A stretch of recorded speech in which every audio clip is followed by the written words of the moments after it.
In today's video, I'm going to teach you how to add error bars in Google Sheets charts on desktop. Whether you're working with data in a column, bar, line, or scatter chart, understanding how to display error bars can be essential for adding clarity to your data presentation.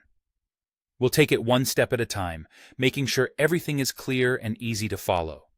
First, let's start by selecting or creating a chart that supports error bars.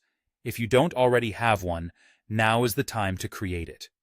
Google Sheets supports various chart types, including column, bar, line, and scatter charts for adding error bars.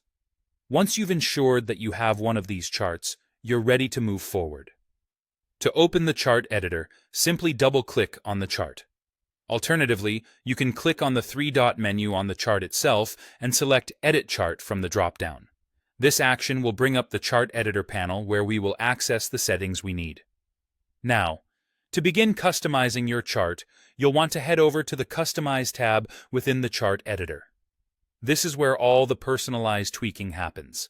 Within this tab, look for the Series section and expand it. This is the area where Google Sheets houses many of the options related to the data series within your chart. Now it's time to enable the Error Bars feature. Scroll through the options under the Series section until you find the checkbox labeled Error Bars.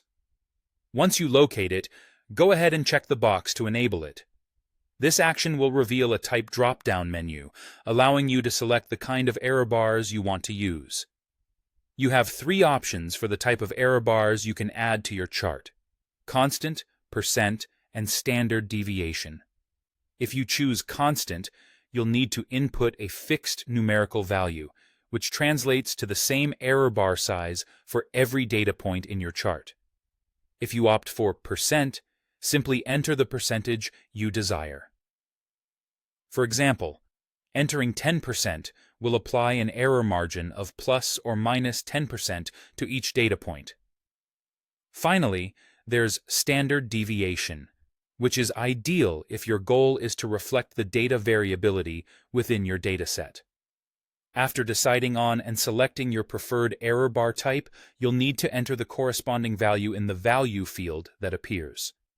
If you've chosen standard deviation, you can either manually type in a specific number or leave it blank, allowing Google Sheets to calculate the standard deviation based on your data automatically. And that's it.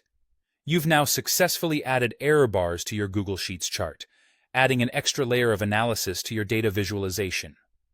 Whether you're presenting this data in a meeting or analyzing trends on your own, these error bars can provide added insight into the reliability and variability of your data, making your charts even more informative.